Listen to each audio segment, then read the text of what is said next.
A student verification letter can be one of the most important documents in a student's academic, immigration, financial, or professional process, because if enrollment information is missing, inaccurate, outdated, or not properly verified, it can lead to visa delays, scholarship issues, denied housing applications, employment verification problems, financial aid complications, or rejection of official requests that require proof of student status. This letter serves as official confirmation from an educational institution that a student is actively enrolled and in good academic standing. Because organizations rely on this document to verify educational status, it must be accurate, professional, and supported by complete institutional information. So here is how to write it. Institution information. This is the first part of the letter, where the school, college, or university identifies itself. You should include the institution's name, address, phone number, and email address.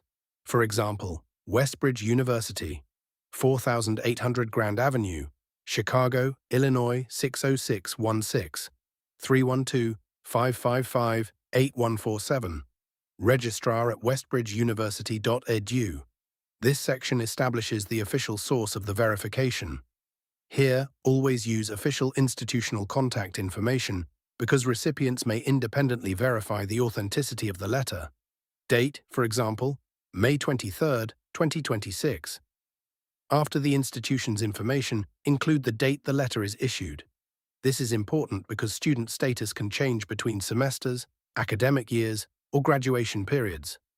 Yes, make sure the verification date reflects the student's current enrollment status at the time the letter is issued. Salutation. This is your professional greeting. Because this letter is often submitted to different organizations, a general greeting is commonly used. For example, to whom it may concern. This allows the letter to be used for multiple official purposes. If the receiving organization is known, you may personalize the greeting for added professionalism. Opening paragraph. In this paragraph, you clearly state the purpose of the letter. You confirm that the student is currently enrolled at the institution. For example, this letter serves as official verification that Daniel Martinez is currently enrolled at Westbridge University. This immediately establishes the purpose of the document and identifies the student.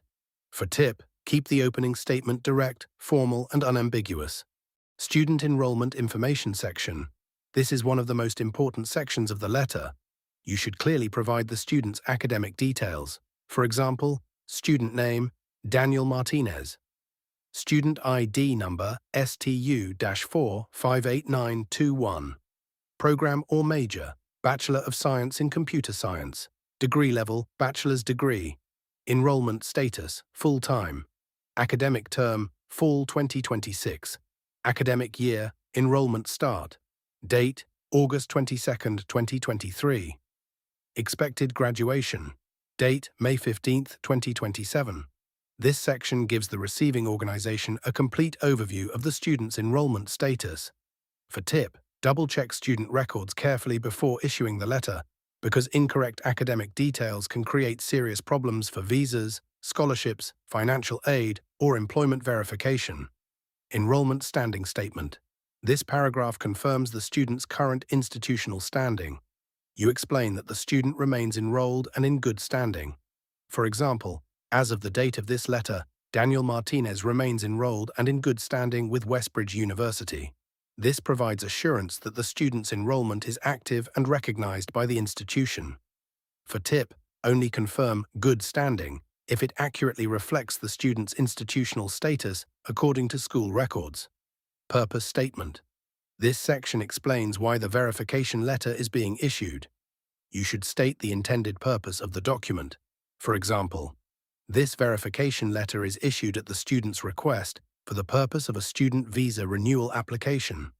This helps provide context for the receiving organization. For tip, keep the stated purpose consistent with the student's official request. Contact information paragraph. This section provides a way for organizations to request further confirmation. For example, should you require additional information or further verification, please do not hesitate to contact our office using the information provided above. This reinforces transparency, accessibility, and professionalism. For tip, Make sure the listed office contact information is accurate and actively monitored. Thank you statement. For example, thank you for your attention to this matter. This short sentence helps maintain professional communication standards.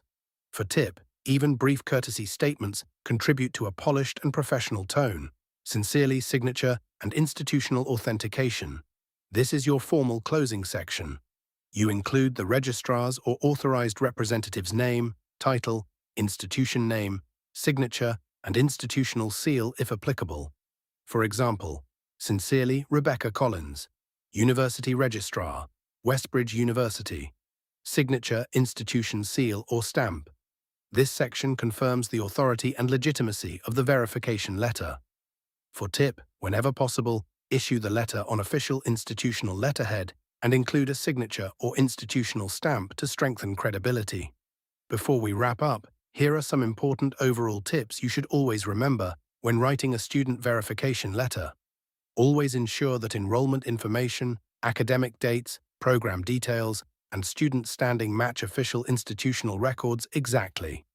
Use formal formatting, verify all student information carefully before issuing the document, and make sure the letter is current and properly authorized, because even small inaccuracies can delay immigration processes, financial aid approvals, scholarship reviews, or other official applications.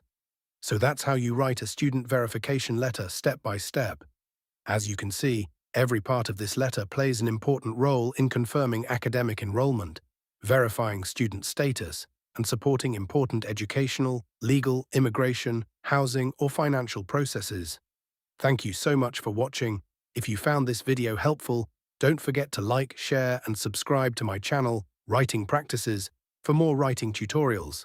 And I'll see you guys in the next video.